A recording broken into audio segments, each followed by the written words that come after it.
Bismillahirrahmanirrahim. Menjadi salah satu media pencetak generasi Islami yang berakhlak dan berilmu, Al-Hikmatul Ikhwaniyah tentu melewati perjalanan serta perjuangan yang luar biasa. Seperti apakah perjalanan dan perjuangan yang telah ditempuh Al-Hikmatul Ikhwaniyah? Let's talk about Al-Hikmatul Ikhwaniyah, perjalanan dan perjuangan. Bismillahirrahmanirrahim. Assalamualaikum warahmatullahi wabarakatuh, Bapak. Waalaikumsalam warahmatullahi wabarakatuh. Awal mula berdirinya yayasan atau jauh sebelum berdirinya yayasan, alhamdulillah saya mendapatkan amanah dari keluarga besar Muwakif Raden Haji Irawan Kosasih, di mana saat itu diwakili oleh salah satu putranya dengan memberikan mandat, yakni untuk bagaimana bisa memakmurkan masjid. Karena selama kurang lebih 5 tahun saya mengurus masjid, amanahnya dari Muwakif, kemudian musyawarah beserta para pengurus RT RW dan tokoh masyarakat, dan kemudian saya diamanahi menjadi ketua DKM. Nah, sejalan dengan tugas tersebut, amanah tersebut, maka kami berusaha dengan rekan-rekan DKM lainnya untuk mengelola masjid yang alhamdulillah secara fisik masjid ini sangat bagus untuk ukuran di desa lah, gitu ya. Jadi ini kebetulan berdampingan dengan kantor desa. Tapi jadi ada dua ini, ada rasa bahagia dan sedih.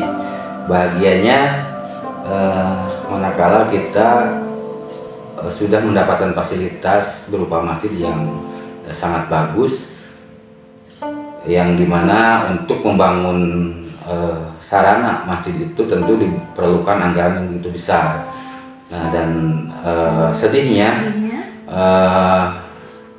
selama 5 tahun berjalan kepengurusan DKM yang dipimpin oleh saya, itu jamaah masjid terutama dalam hal sholat berjamaah itu masih kurang dari sejajar gitu. Sehingga saya berpikir bagaimana agar masjid ini makmur ke depannya. Tadi dilatar belakangi dengan keprihatinan ya, yang selama 5 tahun kami hanya bisa menjalankan beberapa program, diantaranya selain sholat berjamaah, sholat Jumat berjamaah, karena ini masjid jami, juga kami mengadakan taklim. Alhamdulillah sudah ada 2 rutinitas taklim setiap malam Rabu, bapak-bapak dan ibu-ibu, dan setiap malam Minggu itu remaja masjid. Tapi ini masih dirasa kurang karena memang Muwakif sebagaimana amanah juga yang disampaikan oleh Allah Subhanahu wa Ta'ala di dalam surat At-Taubah ayat ke-18, A'udzubillahi minasyaitonirrajim, Bismillahirrahmanirrahim. Innama ya'muru masyajidallah man amana billah wal yaumil akhir wa aqama sholata wa ata zakat wa lam yasha illallah wa asya ulaika ayakunu minal muhtadin. Nah, dari pesan tersebut ada beberapa poin yang memang dimaksud oleh keluarga Muwakif, yang itu tentu saja menjadi amanah untuk seluruh umat Islam, bahwa sesungguhnya Allah itu menginginkan agar umat Islam ini memakmurkan masjid. Tentu saja agar masjid itu terselenggara penegakan sholat di dalamnya, terutama sholat berjamaah dan penunaian zakat, yang tentu saja harus dibekali atau dilandasi dengan keimanan kepada Allah dan kepada hari akhir. Karena tanpa keimanan kepada Allah, maka yang terjadi adalah sebagaimana yang kita dapatkan hampir di seluruh masjid. Masjid itu dibangun sedemikian bagus, fasilitas masjid ada di mana-mana, bahkan di RW kami saja di Kampung Cibodas RT 3 RW 1 ini ada berikut musola ada 5, tapi rata-rata itu sholat berjamaah kurang dari 1 baris gitu ya. Artinya di sini memang mandat atau amanah dari Allah itu sungguh sangat penting kita perhatikan agar masjid-masjid ini makmur gitu, sebagaimana juga yang diamanahkan oleh muwakif agar masjid ini menjadi makmur. Jadi oleh karenanya maka yang saya pahami kemudian adalah bagaimana mengkader generasi muda Islam ke depan agar bisa memakmurkan masjid dengan dilandasi oleh keimanan kepada Allah dan kepada hari akhir. Karena oleh karenanya maka kami di sini dalam penyelenggaraan amanah tadi bagaimana ke depan agar tercipta generasi para pemakmur masjid dengan landasan keimanan. Dan alhamdulillah sekarang saya secara bertahap dengan sahabat-sahabat membuat yayasan di mana di dalamnya adalah pendidikan Islam, diantaranya adalah RA, Diniyah, dan pesantren. Alhamdulillah ini wakaf ini kan cukup luas ya, karena kurang lebih 70 tumbak. Jadi ada area halaman belakang masjid yang cukup luas. Jadi di atasnya kami kemudian melakukan pembangunan, diawali dengan pondasi ukuran 9 meter kali 7 meter. Dan tentu saja dalam hal pendanaan tadi kami juga beserta para sahabat berembuk memikirkan bagaimana agar cita-cita tersebut bisa mewujud gitu. Artinya kita beserta para sahabat mengumpulkan sekemampuan masing-masing, dan alhamdulillah selama mungkin 1 tahun kita baru bisa mengerjakan pondasi saja. Selama 1 tahun di awal tahun 2000 akhir sampai hampir tahun 2001 itu hanya baru pondasi saja. Nah, artinya di sini memang kami membutuhkan energi gitu ya, berupa anggaran bagaimana agar bisa mewujudkan. Alhamdulillah berkat kerja keras dan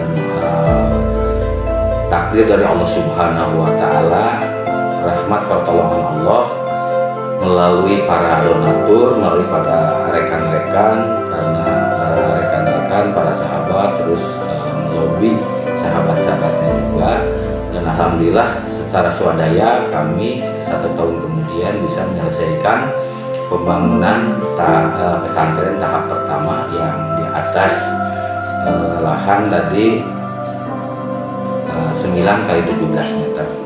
Masya Allah. Jadi untuk pencapaian di tahun pertama hanya baru sampai pondasi, dan tahun Betul. selanjutnya sudah selesai ya Pak? Sudah selesai, sudah bisa digunakan untuk lantai 1 karena targetnya 3 lantai gitu. Jadi lantai 1 untuk pembelajaran, kelas-kelas, kemudian lantai 2-nya untuk belajar pesantren dan kobong santri, dan lantai 3-nya rencananya untuk jemuran dan untuk aktivitas kegiatan santri lainnya. Tentu saja ya, yang namanya sebuah perjalanan itu ada tantangan, baik itu berupa kritik dan saran. Tapi itu adalah merupakan sebuah pendewasaan bagi kami, karena tanpa tantangan tersebut maka cenderung kita lalai gitu ya. Oleh sebab itu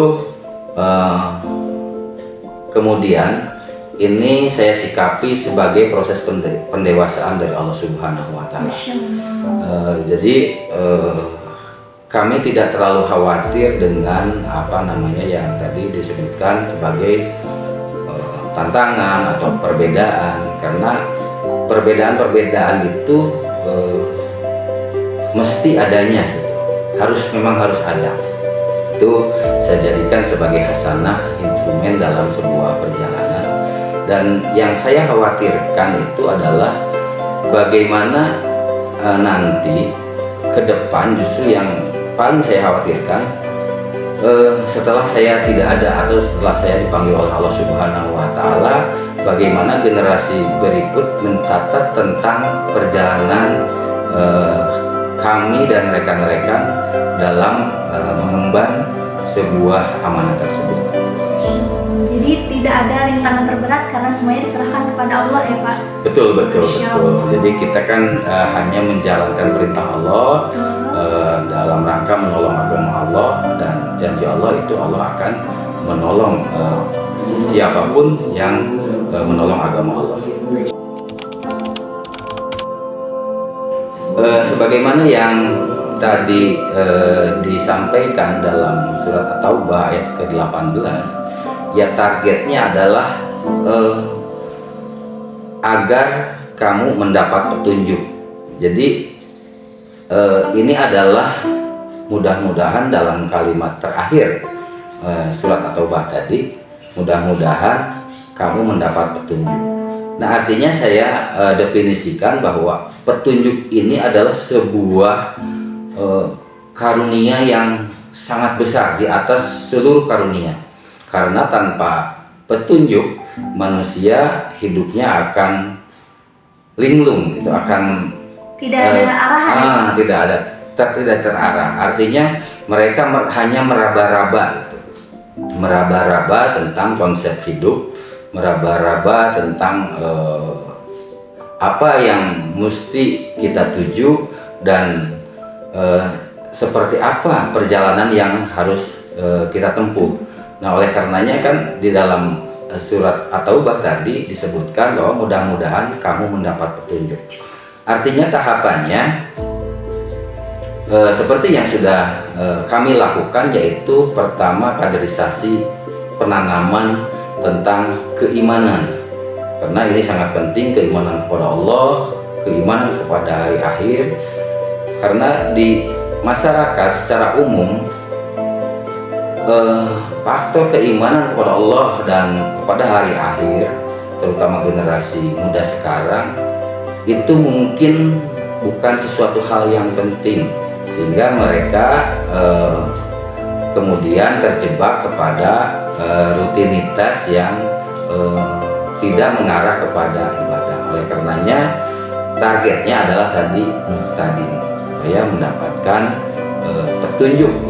Jadi kan akhirnya setelah kita melalui proses perjalanan, di mana perjalanannya tadi amanu billah wal yaumil akhir, pada hari akhir, tegakkan sholat, tunaikan zakat, kemudian dikembalikan, jangan takut oleh apapun gitu kecuali kepada Allah Subhanahu wa Ta'ala, dan kemudian kami kembalikan kepada Allah. Mudah-mudahan kamu mendapat petunjuk, karena petunjuk ini adalah hak prerogatif Allah. Jadi saya tidak bisa memberikan petunjuk, walaupun alhamdulillah sekarang santri seluruhnya mungkin lebih dari 80 santri ya, setelah menginjak 3 tahun perjalanan yayasan ini. Alhamdulillah saudara-saudara sekalian, umat Islam di seluruh dunia, bil khusus Indonesia, marilah kita sama-sama kembali kepada Al-Quran dan Sunnah, agar hidup ini lebih terarah, dan yang paling penting adalah karunia Allah, keriduan dan karunia Allah. Karena manusia diciptakan oleh Allah Subhanahu wa taala tujuannya adalah untuk dibahagiakan dan tujuannya untuk beribadah kepada Allah. Maka dengan taat dan tidak melakukan maksiat, insya Allah bukan hanya nanti di akhirat, tapi di dunia pun akan terasa kebahagiaan yang Allah janjikan. Sebagaimana halnya penciptaan manusia yang diawali oleh Nabi Adam dan Hawa, itu oleh Allah dibahagiakan, disediakan berbagai fasilitas, makanan, minuman yang sangat enak tanpa harus bekerja keras. Artinya di sini kita cukup taat saja kepada Allah tanpa maksiat, insya Allah segala sesuatu keperluan kita akan dipenuhi.